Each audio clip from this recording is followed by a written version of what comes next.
Team when they got everybody. Yeah. Warriors Steph Curry had an MRI Friday, revealed no structural damage, just a contusion to his groin. Curry got hurt Thursday driving to the basket against the Raptors. He's going to miss the first part of Golden State's 6-game road trip, which starts on Saturday. The team is optimistic that treatment will help the injury heal.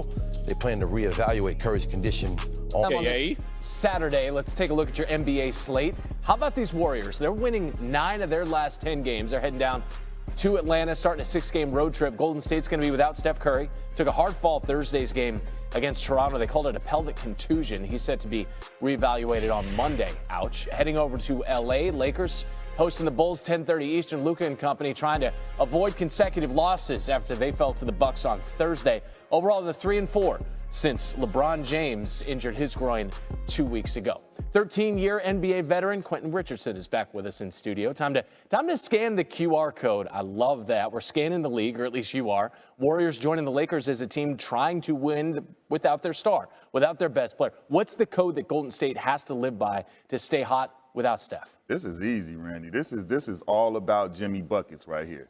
Since he's arrived to Golden State, they're 16-2 with him on the team.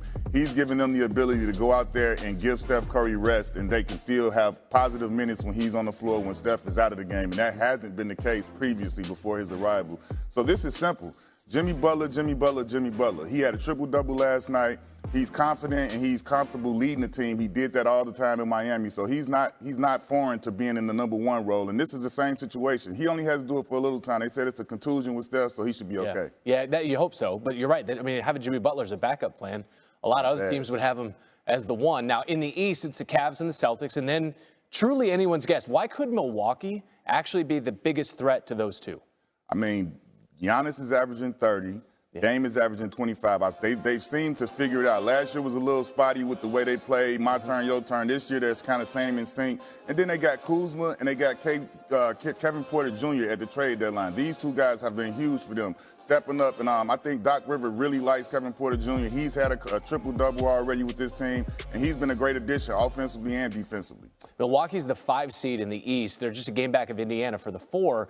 In which case, right, they play each other. It's just a matter of home court advantage come playoff time, but there's still a lot of runway before we take off in the postseason. Quentin Richardson, QR code. Hey, Shai Gilgeous-Alexander continues to ball out of control, dropping 30 and passing some all-time greats like Kobe Bryant and Kareem Abdul-Jabbar for the 6th longest streak of 20-point games in a season. And down in South Beach, Rockets beat the Heat for their 9th straight win. Fred VanVleet was cooking like bacon grease, y'all, dropping 37 on a season-high 9 3-pointers. Now, despite the Mavericks' upset over the Pistons, the Suns still hold the last play in spot due to a tiebreaker, even after the Suns caught a huge dub against the Cavs, giving them their 4th straight loss. It's great to have NBA analyst Quentin Richardson in studio with us. Q, the Cavs have now dropped 4 straight. That's the 2nd longest losing streak in the NBA, but hey, it did come with KD bringing out barbecue chicken, scoring 42 on their head. But I digress.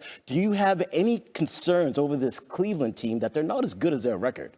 This has been a concern of mine the whole season. They've been leading wire to wire for the whole NBA, but even still, I still don't see them beating the Celtics. I still struggle to see them beating the fully loaded Milwaukee Bucks. And when you see a game like last night where the biggest guy on their team is Donovan Mitchell. He's their superstar. They go as far as he can take them.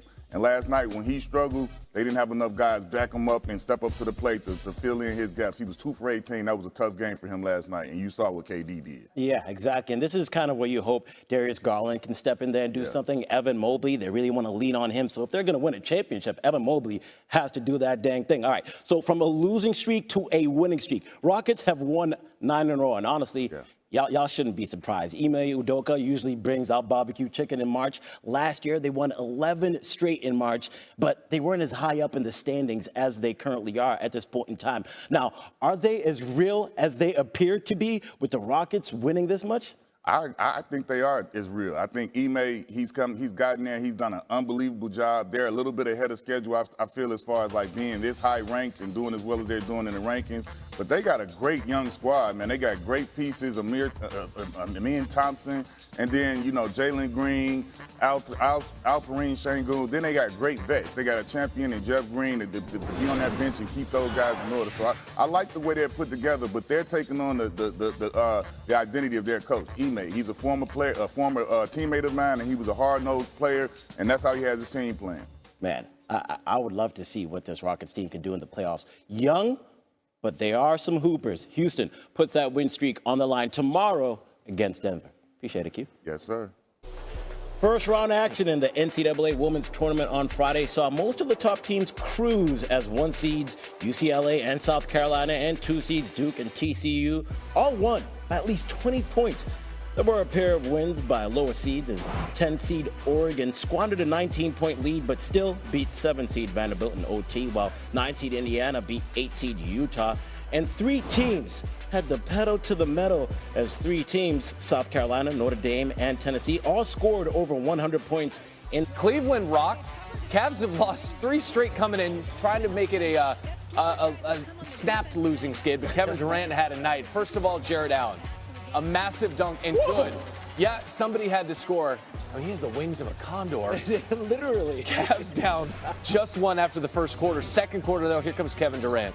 I mean, this is an old man getting buckets. 42-point night for him. He made 4 threes. Durant showing off the entirety of the bag, the entirety of the repertoire. It's 13 in the first half alone. The Suns would lead by 11 at the break in the third. Sometimes it's not just a jumper. Sometimes it's a yumper. Is this what it is? Well, because it's a soft J. Is it yummy and He had 29 points in the second half alone. Durant 19 in the third quarter alone. Durant saying that he was precise and straight with his movements, not wasting too much time. Devin Booker said, no, it was just a masterpiece. Whoa, there was a struggle bus sighting, though, for Donovan Mitchell. 2 of 18 from the floor, 11% shooting, season low 7 points. He was 0 of 8 from distance. Man, no, you tell us. We're trying to figure it out. And then Durant, another 3 in the fourth. Happens. And the Cavs have lost 4 straight for the first time this season. The Suns are playing some of their best basketball with their season, at least playoff-wise, on the line. You look at the Western Conference standings, they are as follows. Golden State still in that 6th role. That's where you want to be. If you're in the top 6, you're not in any of the play-in rounds. A play-in round that the Suns are clinging to right now in the 10 spot, scant percentage points ahead of Dallas. All right, let's move on to Kate Cunningham and the Pistons. They made a trip to Dallas to take on the Mavericks. We'll pick this up in the 4th. Mavs up 4. P.J. Washington, he's wide open. Gonna drill the corner pocket 3 there to make it a 7-point game. He had 27. Later on, Cunningham doing moves that are cleaner than the board of health. The hoop and the heart. I made it a 4-point game after the free throw. Next Mavs possession. Spencer Dinwiddie, Randy, he's a certified baller. This bro's been doing it for a long time. Oh, yeah. He had a team-high 31. They're up 6. Next Pistons possession. Cunningham finds Malik Beasley for 3. He was 5 of 11 from downtown with 16 points. Moments later, Schroeder saves a